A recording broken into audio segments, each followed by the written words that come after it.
5ই June বাংলাদেশের কোটা আন্দোলনের বিরুদ্ধে ছাত্ররা প্রোটেস্ট শুরু করেছিল। অবশেষে সেই প্রোটেস্ট শেষ হয়েছে প্রধানমন্ত্রী শেখ হাসিনার পদত্যাগের পরে। শেখ হাসিনা তার দেশ থেকে পালিয়েছেন। সূত্রে খবর পাওয়া গিয়েছে তিনি এখন ভারতেই আছেন এবং সেখান থেকে পরে লন্ডনে যাবেন। এই 1 মাসের মধ্যে এমন কি হলো যার জন্য প্রধানমন্ত্রীকে পদত্যাগ করতে হয়েছে, এমনকি তাকে দেশ ছেড়েও পালাতে হয়েছে? আসুন সবকিছু জানি আজকের এই ভিডিওতে। হ্যালো বন্ধুরা, আমি সাহিল টক্সের আরেকটি নতুন ভিডিওতে আপনাদের স্বাগত।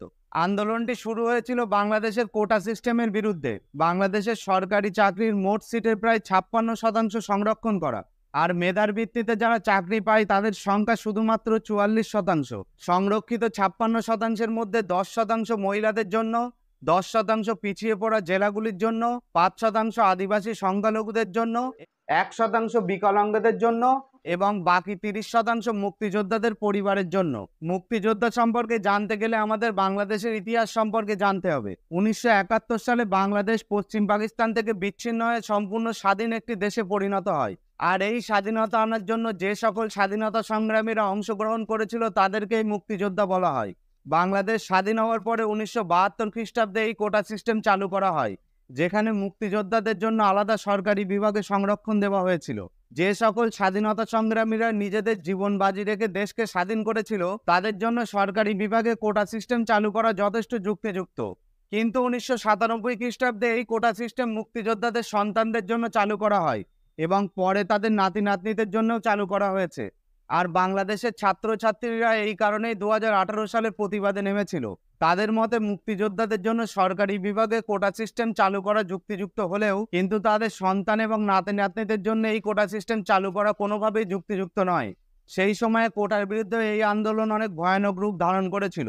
স্টুডেন্টদের চাপে পড়ে বাংলাদেশ সরকার তখন মুক্তিযোদ্ধাদের কোটা অনেকটা কমিয়ে দেয়, কিন্তু আগের মাসে হাইকোর্ট আবার এই কোটা সিস্টেম চালু করে।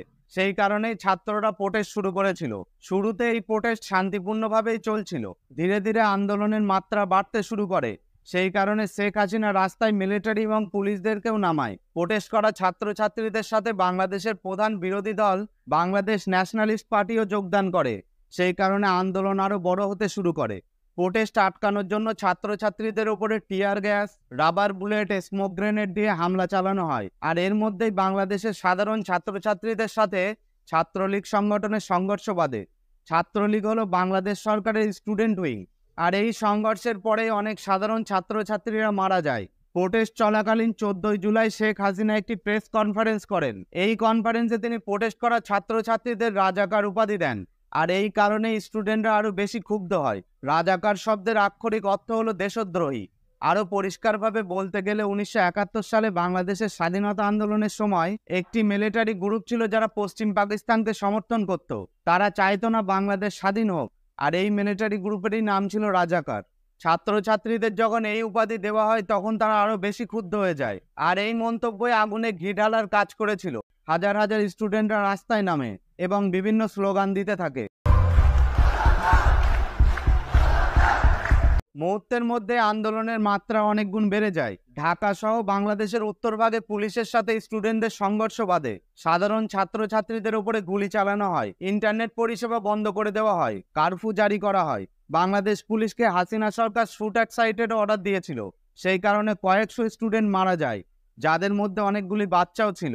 ক্ষুব্ধ স্টুডেন্টরা রাস্তা অবরোধ করে, সরকারি বিভিন্ন বিল্ডিংয়ে আগুন লাগিয়ে দেয়। প্রোটেস্টের মাত্রা এত বেড়ে যাওয়ার কারণে অবশেষে সুপ্রিম কোর্ট কোটা সিস্টেমকে তুলে নেওয়ার সিদ্ধান্ত নেয়। তবুও স্টুডেন্টরা প্রোটেস্ট করা থামায়নি, কারণ তখনও পর্যন্ত প্রায় 300 ছাত্রছাত্রী মারা গিয়েছিল। যদিও আনঅফিসিয়ালি প্রায় 1000-এর কাছাকাছি স্টুডেন্টদের মারা যাওয়ার খবর সামনে উঠে আসছিল। হাজার হাজার স্টুডেন্টদের গ্রেপ্তার করা হয়, বহু স্টুডেন্টকে কিডন্যাপ পর্যন্ত করা হয়। প্রায় 20,000-এর কাছাকাছি ছাত্রছাত্রীরা আহত হয়। আর সেই কারণেই প্রোটেস্টের মাত্রা আরো বেড়ে যায়। স্টুডেন্টরা সরকারের কাছে একটি 9 দফা দাবি করে। তারা জানায় এই 9টা দাবি যতক্ষণ না পূরণ হবে তারা এই প্রোটেস্ট থামাবে না।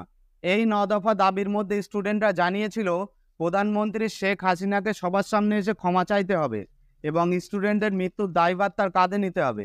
এছাড়া হোম মিনিস্টারকে পদত্যাগ করতে হবে, ইন্টারনেট পরিষেবা এবং শিক্ষা প্রতিষ্ঠানগুলিকে দ্রুত চালু করতে হবে, মৃতদের পরিবারকে কম্পেনসেশন দিতে হবে, আর যে সকল পুলিশ কর্মীরা সাধারণ ছাত্রদেরকে হত্যা করেছে তাদের বিচার করতে হবে। কিন্তু 1 সপ্তাহ পরেও এই দাবি পূরণ করা হয়নি। সেই কারণে স্টুডেন্টরা আরো বেশি ক্ষুব্ধ হয়ে যায়। আর ইতিমধ্যে একটি জায়গায় কয়েকটি স্টুডেন্টদের কবর দিতে দেখা যায়। সেই ভিডিও সারা বাংলাদেশে ছড়িয়ে পড়ে। আর এই দেখে স্টুডেন্টরা বুঝতে পারে সরকার তাদের সঙ্গে কোনো রকম সমঝোতা করতে রাজি নয়।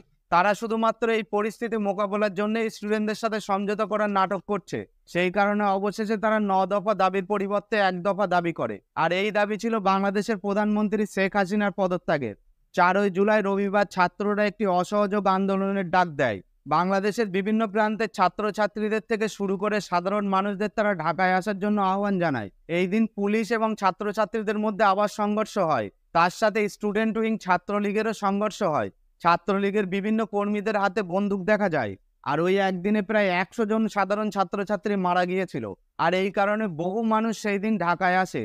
ঢাকায় এসে সরকারের বিরুদ্ধে আন্দোলন করা শুরু করে। শেখ হাসিনা মিলিটারিদেরকে বলে ছাত্রছাত্রীদের উপরে অ্যাকশন নেওয়ার জন্য, কিন্তু মিলিটারিরা তা করতে রাজি হয়নি।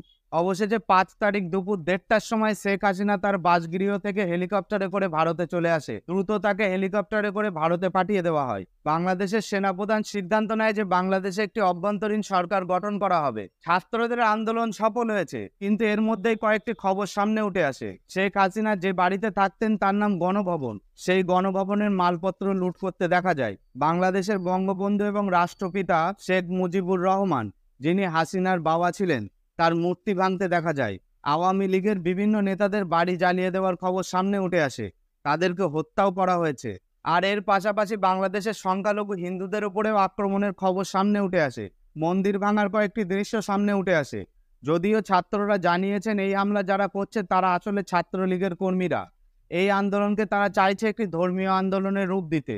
যদিও ছাত্র এবং বিভিন্ন সাধারণ মানুষকে মন্দিরের সামনে পাহারা দিতে দেখা যাচ্ছে।